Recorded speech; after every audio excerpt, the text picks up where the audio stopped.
हिंदी कहानी का उद्भव और विकास। हिंदी कहानी का उद्भव और विकास कैसे हुआ था उसके बारे में हम लोग डिटेल से जानेंगे इसमें। या आपको ऐसा भी क्वेश्चन पूछ सकता है कि कहानी का उद्भव और विकास कैसे हुआ था, तो जानेंगे कहानी का उद्भव और विकास का क्रम और कैसे कहानी का उद्भव और विकास हुआ था उसके बारे में पूरे डिटेल के साथ। हिंदी गद्य विधाओं में सबसे महत्वपूर्ण विधा के रूप में उदित हुई है। आधुनिक कहानी शब्द अंग्रेजी के शॉर्ट स्टोरी शब्द से पर्याय है। विगत 150 वर्ष में विश्व साहित्य का एक महत्वपूर्ण कला रूप की दृष्टि में सर्वाधिक विकास हुआ है। यद्यपि कहानी कहने और सुनने की प्रवृत्ति मानव मात्रा में सभ्यता के सूर्योदय काल से ही बलवती दिखाई देती है।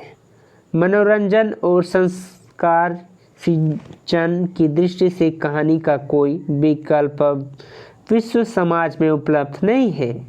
आदि मानव की विस्मय और भय दोनों ही मात्रा अधिक थी। परियों, राक्षसों एवं बेतालों की कहानी की संरचना उपयुक्त प्रवृत्ति का ही परिणाम है।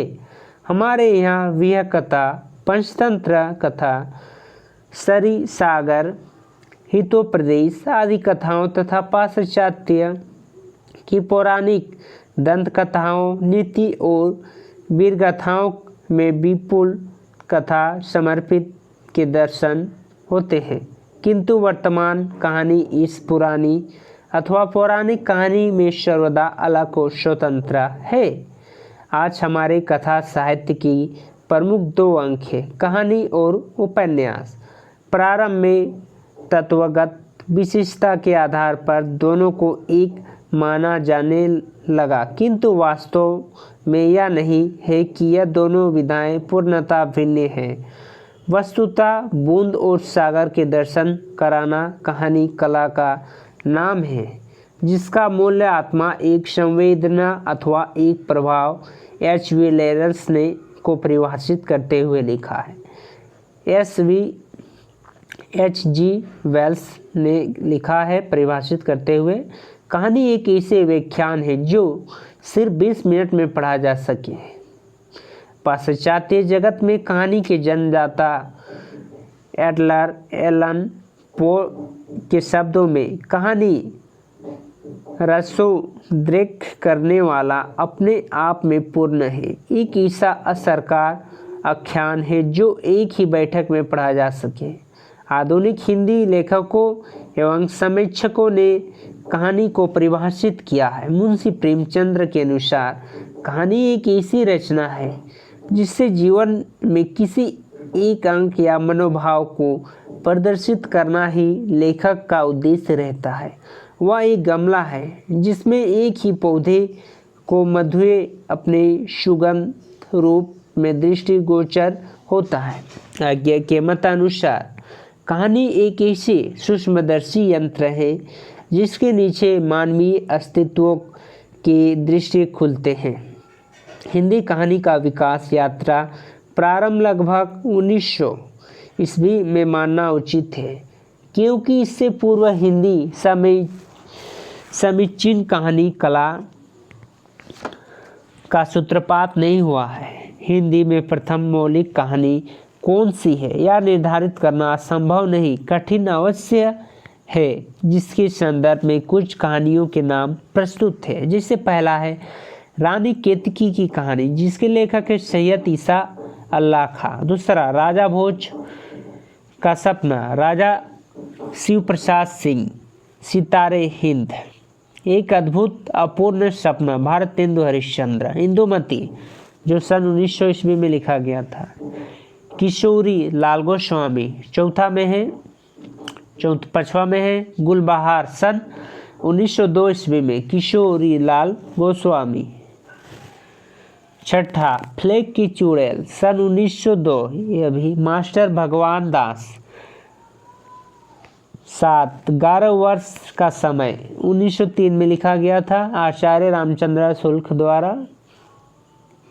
8 दुलारी वाली, 1903, बंग महिला, श्रीमती राजेंद्र बाला घोष ने लिखा था। यह कहानी शब्द से ही कहानी का अर्थ लिया है। रानी केतकी की कहानी हिंदी का प्रथम मौलिक रचना मानी जा सकती है, किंतु इसमें आधुनिक कहानी कला का समीचीन गुण नहीं है। इस प्रकार की कहानी राजा भोज का सपना तथा एक अद्भुत अपूर्ण सपना भी है। आचार्य रामचंद्र शुक्ल ने इंदुमती को ही हिंदी का सर्वप्रथम मौलिक रचना माना है। कालांतर में उनकी अमौलिक सिद्ध हो जाने पर स्वयं 11 वर्ष की समय नामक कहानी की रचना तथा बग महिला कृत दुलारी बाई को प्रथम एवं द्वितीय कहानी होने का गौरव प्रदान किया है। सरी का पत्रिका ने सन 1968 ईस्वी में 1968 फरवरी अंक में 29 अहिंदी भाषा भाषी शौर्य माधव रावा सप्पे की कहानी एक टोकरी भर मिट्टी के प्रकाशित हो जाने के पश्चात स्थिति बदल गई। यह कहानी 1901 ईस्वी में छत्तीसगढ़ मित्र नामक पत्र में प्रकाशित हुई है। अत्यंत संक्षेप और सरल भाषा में लिखी सुकांत कहानी संक्षेपकृत कहानी कला के अधिक निकट है। डॉक्टर त्रिभुवन सिंह के शब्दों में, यदि कहानी के इतिहास को प्रसाद और प्रेमचंद्र से पूर्व ले जाना ही हो तो एक कोटरी भर मिट्टी हिंदी की पहली कहानी का माधवराव सप्पे हिंदी की प्रथम कहानी है। अब भी आगे संभावना है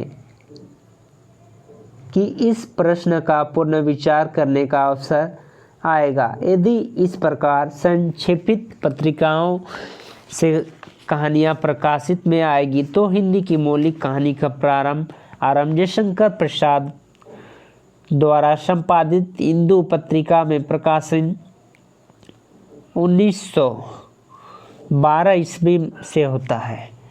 1912 ईस्वी से होता है। प्रसाद की सर्वप्रथम कहानी ग्राम 1911 ईस्वी में प्रकाशित हुआ। इस वर्ष पंडित चंद्रधर शर्मा गुल कहानी सुखमय जीवन भारत मित्र पत्रिका में प्रकाशित सन 1911 ईस्वी में पिकनिक नामक कहानी गंगा प्रसाद श्रीवास्तव का प्रकाशित हुआ। यह तीनों लेखक कालांतर में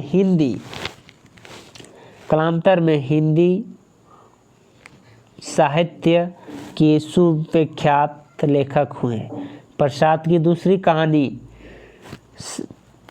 रसिया बेगम सन 1912 ईस्वी में प्रकाशित हुआ, जिसके अतिरिक्त ज्वाला प्रसाद शर्मा की विधवा तथा तस्कर और गुलेरी जी बुद्धि का कांटा एवं विशंबर नाथ कौशिकी कृत रक्षाबंधन 1913 ईस्वी में प्रकाशित हुआ। गुलेरी जी की सुप्रसिद्ध कहानी उसने कहा था 1914 में सरस्वती में प्रकाशित हुआ, जिसकी अलावा वृंदावन लाल वर्मा कृत राखी बंध भाई तथा नकली किला का प्रकाशन हुआ। उसने कहा था नामक कहानी कथवा और शिल्प दोनों ही दृष्टियों से श्रेष्ठ है, जिसका वह विषय आदर्श प्रेम जो त्याग और बलिदान पर आधारित थे।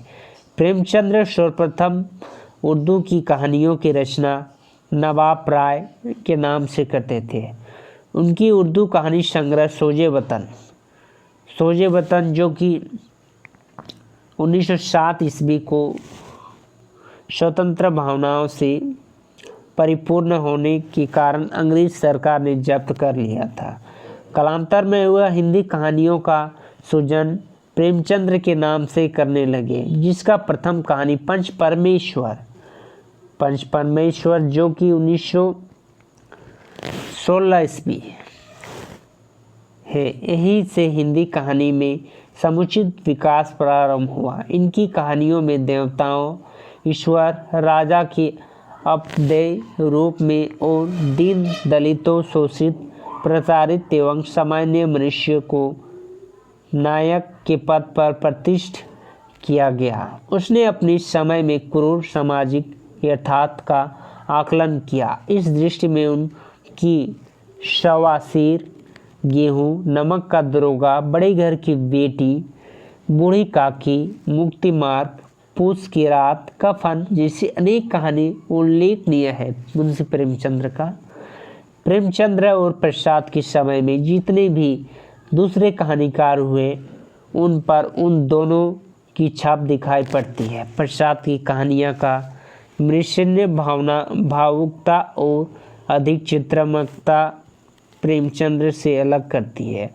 उन पर कविंद्र रविंद्र की प्रभाव था, जो उनकी छाया और प्रतिध्वनि 1926 कहानी की परिलक्षित होती है। आकाशदीप 1929 में भावुकता के साथ दार्शनिक की पुष्टि मिलती है।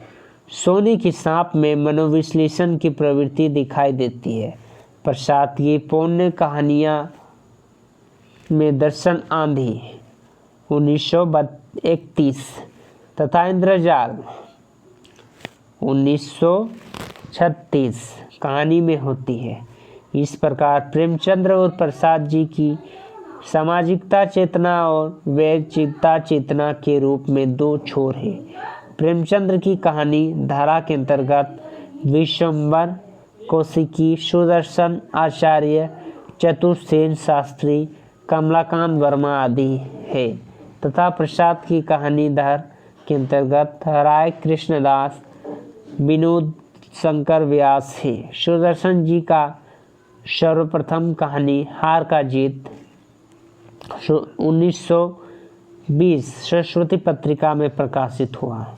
इनके अन्य कहानी संग्रह में सुदर्शन सुधा, सुदर्शन सुमन, तीर्थ यात्रा, पुष्पलता, गल्प मंजूरी, सुप्रभात, चार कहानी, नगीना, पनघट आदि है।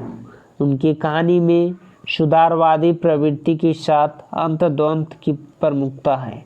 आचार्य चतुर्सेन शास्त्री ने ऐतिहासिक विषयों पर मामिक्य कहानी का सृजन किया है, जिनके कहानी में सिंहगढ़, विजय, पत्रधाय, रूढ़ी कहानी, आम्रपालिका आदि उल्लेखनीय है। प्रेमचंद्र के बाद हिंदी कहानी का नया आयाम मिलता है। युगीन संस्कृति और सामाजिक परिवेश की कहानी पर विशेष बल दिया गया है। इस कहानी का समय साहित्य यथार्थवृत्ति, मनोवैज्ञानिक, मनोविश्लेषणात्मक, प्रभाववादी तथा सामाजिक यथार्थ प्रयोगवाद की ओर अग्रसर है।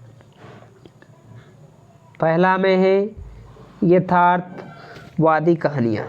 इस प्रकार की कहानियों का प्रतिष्ठा पांडे, बेचन, शर्मा, उग्र जी है। उनकी राजनीतिक, सामाजिक परंपरा, रूढ़ियों तथा अंधविश्वासों को खुलकर विरोध किया है तथा अभिजात वर्ग की कोरी आदर्शवादिता को भिन्न भिन्न कर सामाजिक कुरीतियों एवं भ्रष्टाचारों की अतिशय वर्णन किया है।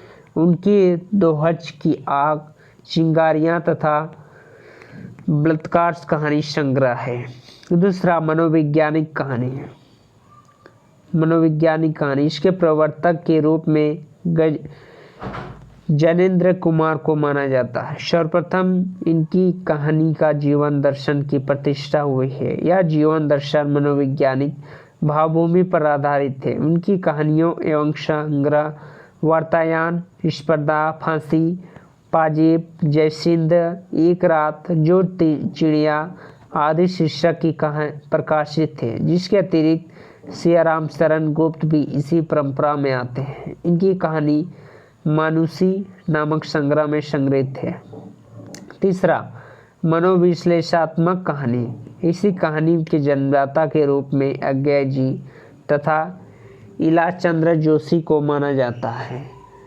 इस परंपरा कहानीकार फायंट ने एकांकी मनोविश्लेषणवादी को अधिक प्रभावित थे। अज्ञे जी अपनी कहानियों में भारतीय कम फ्रॉइडियन अधिक दिखाई देते हैं। उनकी प्रमुख कहानी संग्रह में त्रिप्रथा, परंपरा, कोठरी की बात तथा जयदोल है। जोशी जी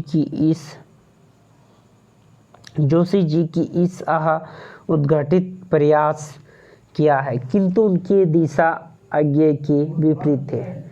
इसके कहानी संग्रह रोमांटिक छाया, आहुई, होली, दिवाली आदि है। इस परंपरा की कहानीकारों में नलिनी बिलोचन शर्मा, भगवती चरण वर्मा, भगवती प्रसाद वाजपेयी, पहाड़ी नरोत्तम नागर आदि है। शर्मा जी का प्रसिद्ध कहानी संग्रह 20 की दांत है। वर्मा जी की कहानी संग्रह में खिलते फूल, इंस्ट्रूमेंट तथा 2 वाक्य है। जिसके अतिरिक्त सामान्य मानव की सामान्य मनोविज्ञान की फ्रॉइडियन मनोविश्लेषण को ही अपनी कहानी का विषय बनाया गया है। वाजपेयी की कहानी संग्रह में हिलोर, पुष्पकरणी तथा खाली बोतल है। इनकी कहानियों में मनोवैज्ञानिक सत्य का उद्घाटन है। पहाड़ी जी का कहानी संग्रह में सड़क, बरगद के जाड़े आदि है। प्रभाववादी कहानी मतलब प्रभाव करते हैं यह कहानी पढ़कर।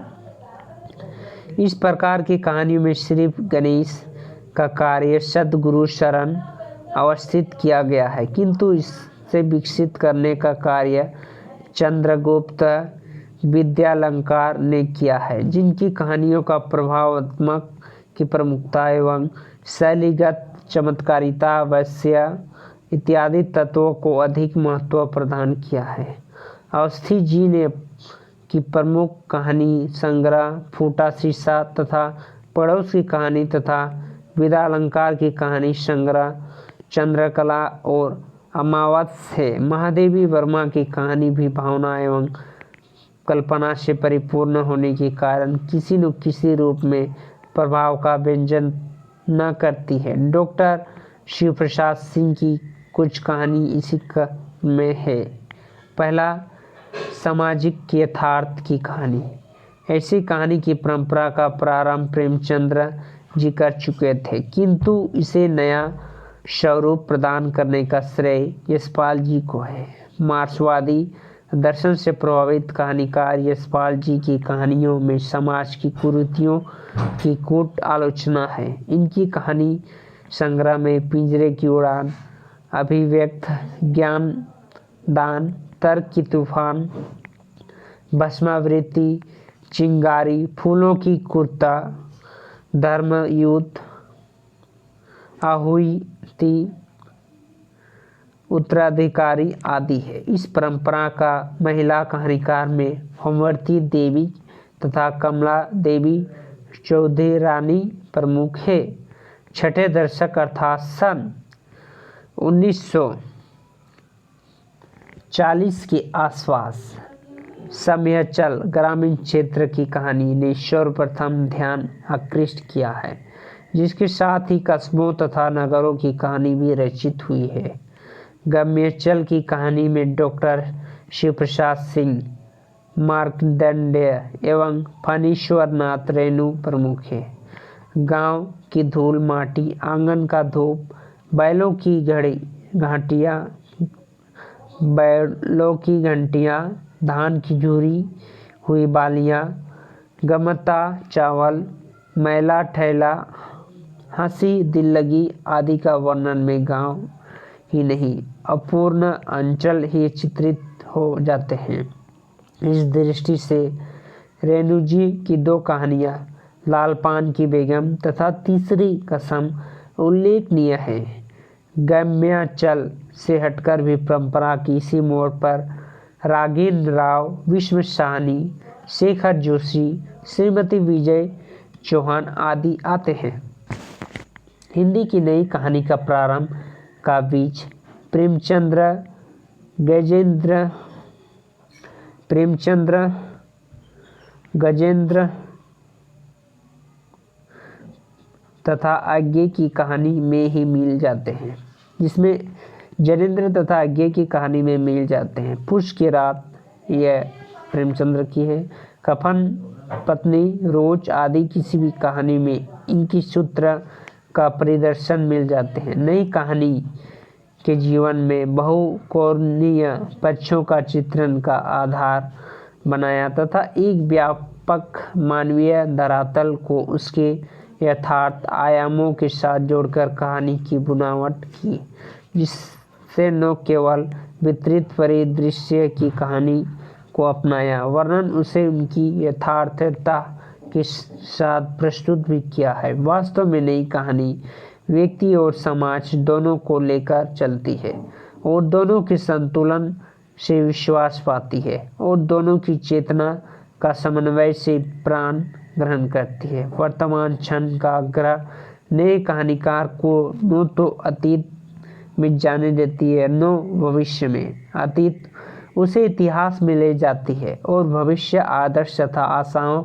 के संसार में, दोनों ही वर्तमान में देखने की दृष्टि धूमिल कर देती है। अतः अंचलता और शहर जीवन के वातावरण की आंदोलन उनकी अपनी विश्वसनीय परिवेश को बांधने का परिणाम है। कमलेश्वर, अमरकांत, मोहन, राकेश, विश्व साहनी, उषा प्रियवदा, निर्मल वर्मा, राजेंद्र यादव, मन्नू भंडारी, मिथिला गंग, मेहरू त्रिया परवेश, कृष्ण सवर्ती, शिवानी एस अतिबल, श्रीमती विजय चौहान, रमेश बच्ची, प्रयाग शुल्क इत्यादि ने वास्तविकता से परिपूर्ण कहानी की रचना की है। मोहन राकेश तनावी के कहानीकार हैं। उनकी कहानी संग्रह में नई बादल, जानवर और जानवर, एक और जिंदगी, मलबे का मालिक आदि है, जिसमें मलबे के मालिक को अधिक प्रसिद्ध प्राप्त थी। राजेंद्र यादव की कहानी में वैश्विकता पर सामाजिकता का प्रभाव है, जिनके कारण आधुनिक भावभूमि को सामाजिक के संदर्भ करने का प्रवृत्ति उपलब्ध होने हैं।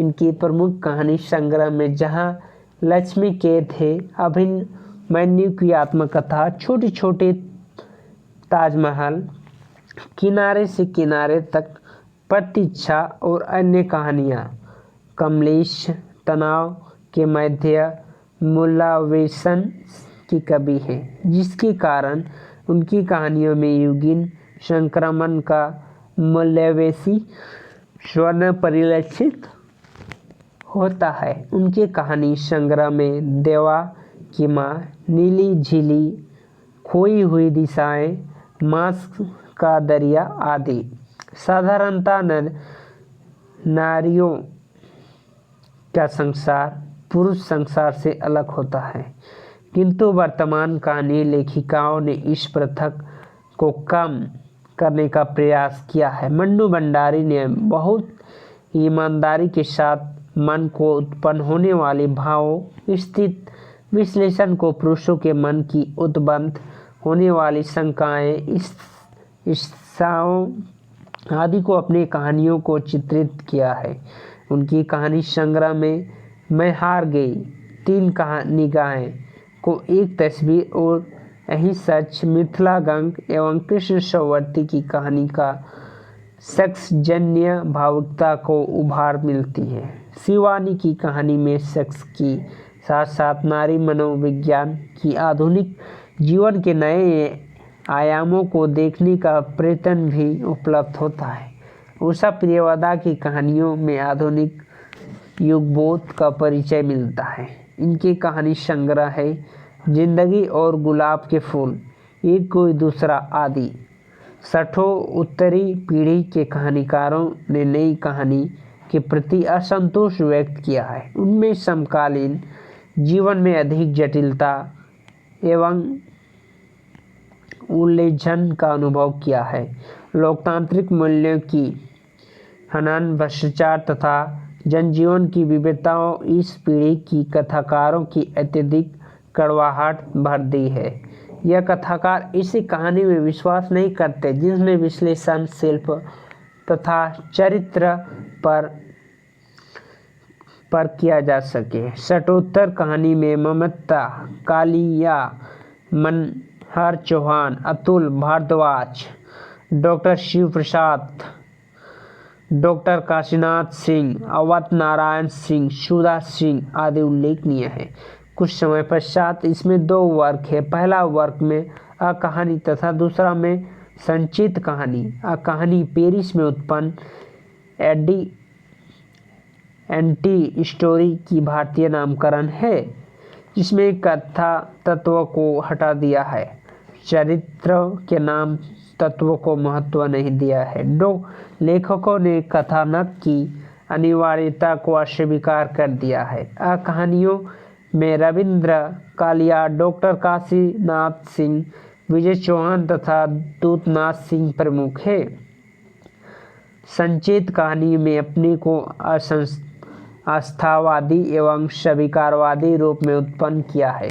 उन्होंने अस्वीकार, अनास्तिक, कुष्ठा को मात्र क्वेश्चन घोषित किया है। असंचित कहानीकारों में डॉक्टर महीप सिंह, जगदीश गुप्त, श्यामकरण, विजय राय, एस अतिबल, हृदय पेश आदि उल्लेखनीय है। 60वां दशकों में हिंदी कहानी बहुमुखी प्रगति की ओर अग्रसर हुई है।